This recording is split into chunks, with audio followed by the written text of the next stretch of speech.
shine, this little light of mine. I'm gonna let it shine, this little light of mine. I'm gonna let it shine, let it shine, let it shine, let it shine. So as we look at the ministry that Jesus does, Jesus' ministry is pretty easy to divide into three functions. Jesus functions as a prophet, as a priest, and as a king. Now, whenever Jesus is functioning like a prophet, Jesus is revealing God. Jesus speaks the things of God or the truths of God. When Jesus is functioning as a priest, it is Jesus who is reconciling us to God.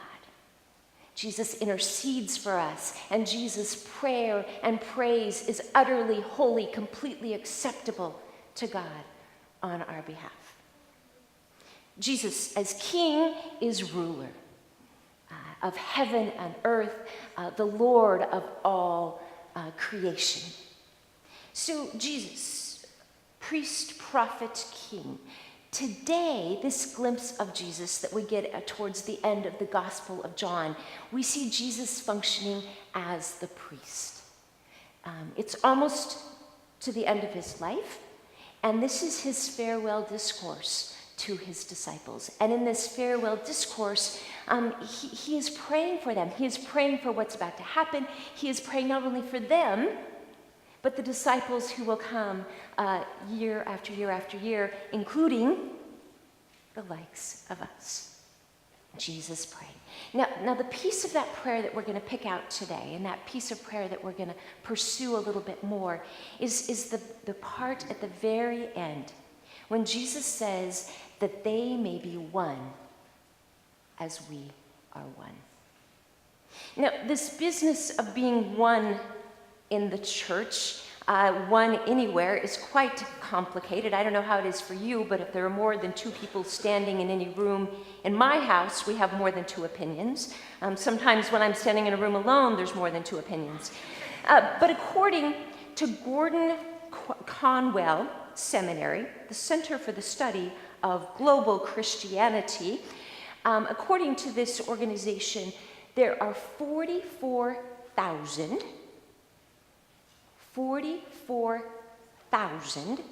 different Christian denominations and organizations.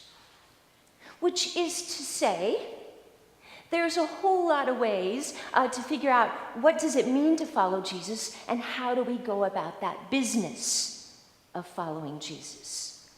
And so today, as we hear these words, that they may be one, we hear those words in the midst of a reality that there's all kinds of different ways to live out what it means to be one. So the place that we start today, that they may be one, is a reminder that unity is not uniformity. Unity is not uniformity. It's not about same, cookie cutter. It is not that. It is bigger, it is greater, it is much more significant than that. Friday night, I had the opportunity to go to a concert up at the Moda Center. It's my understanding it was a sold-out concert. Now, for the people that gathered at the Moda Center for the Faith Hill and Tim McGraw concert, there were two sorts of people there. The people that were either had paid to be there, or the people who were being paid to work there. So I was one of the people in the chair, and there were all the people sitting on the floor of the stadium, and then the people in the low benches, and then the people up in the higher benches. There were a lot of people behind us, people at the end. And the reality is, gathered in that space, each one of us had a different perspective on what was going on around us in the midst of that concert. Now, likewise, there were a whole bunch of people at Moda Center Friday night that were there to work. And they took our tickets, and they ran us through the metal detector, and they checked in our purses, and they were making pulled pork somethings, and there were the technicians sitting on the floor, and there were the 4 technicians that I spent the whole night praying for. It was like a carnival ride, and the 4 of them were in slings, and then were raised up. They were higher than we were, and just hanging out there for 3 hours with their lights. A very different perspective, and like I said, I kind of spent the night praying for them. A little disturbing. The reality was, all these people gathered for this concert, each one with a different perspective, each one with even a different function. We were there in that place, we were having this experience, but it was not a uniform experience. Unity, not uniformity. This year, Immanuel celebrates 125 years of being a congregation. 125 years. Now, the history of this place, we are a Norwegian Lutheran congregation. Interestingly enough, Silverton, this great big huge metropolis of Silverton, once upon a time had 3 Norwegian Lutheran churches in town. You know, we've come down to 2, but here we are.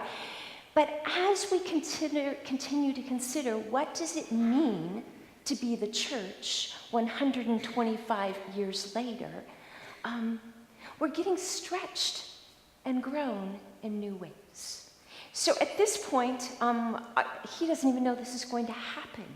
I'm going to introduce Manuel, who I looked up, and there he was. And we're going to have a wee little conversation about this thing that is unfolding in our presence. So I'm going to hand this to you if you want to come up front. Come on up, and I'm going to preface it and then let you talk about what your job is going to be. Manuel has been given a grant by the ELCA, and the purpose of that grant is to listen and watch and determine about the probability of a Latino mission development someplace in the mid-Willamette Valley. So would you please, from now till January, would you describe what your task is going to be? And in the midst of that, if you would be kind enough to introduce your family, that would be fabulous too. Well, good morning, everybody. I wasn't expecting this, as He was Pastor not. Leah said. My name is Manuel, and my family and I are very excited to be here. My wife, Laura, my daughter, little Laura, she's 21 months old, and our new baby, Manuelito, which is 1 month old. So we're very excited to be here. As Pastor Leah was saying,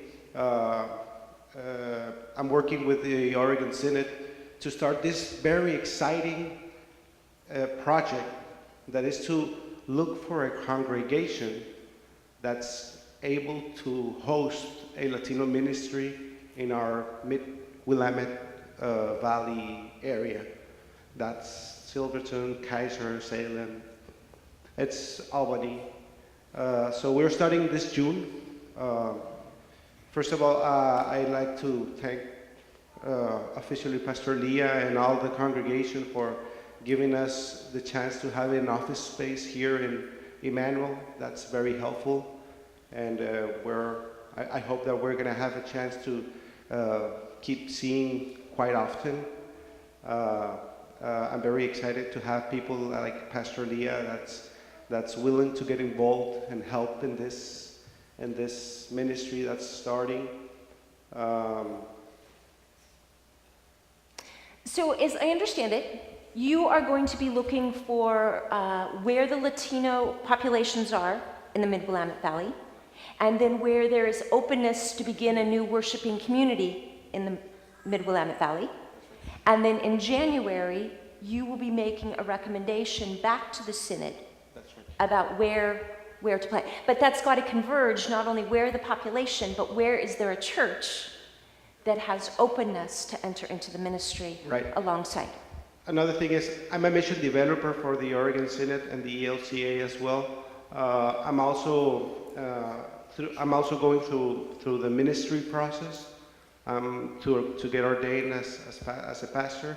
I'm in a team process. That's a special process that I'm going through. I'm attending seminary this coming September.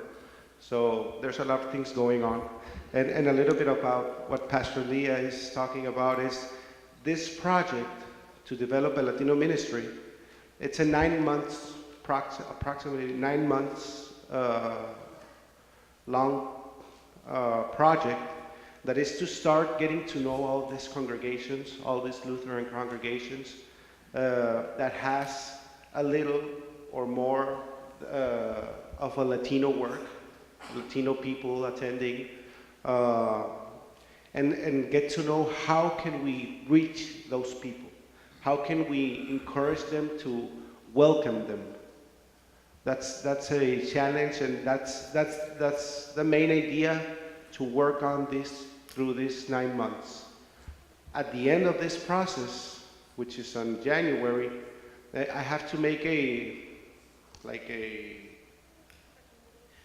recommendation that would be to the Oregon Synod that would give like a probable candidate or congregations that are capable of doing this ministry, of starting it.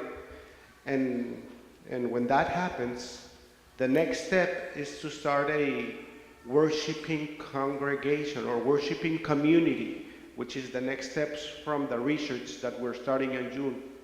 So it's a step-by-step process that's going to start working on that. So the step so far is Monday morning, Manuel showed up, got keys and codes. He is currently working out of our office as he does this research. And I'm going to ask you to continue to pray for him and his family as he goes about this work, and certainly God's direction. Because today, we begin and we end in the same place. We are called to be one with each other. And this Norwegian Lutheran Church, in its 125th year, is continuing to grow and stretch and wonder, what does it mean to be one in unity, not in uniformity? Thanks be to God. Amen. Thank you.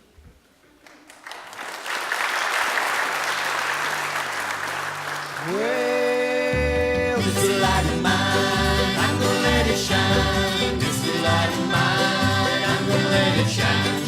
This light of mine, I'm gonna let it shine. And every day, every day, every day, every day, every day, I let my little light shine. Oh, Jesus gave me light, I'm gonna let it shine.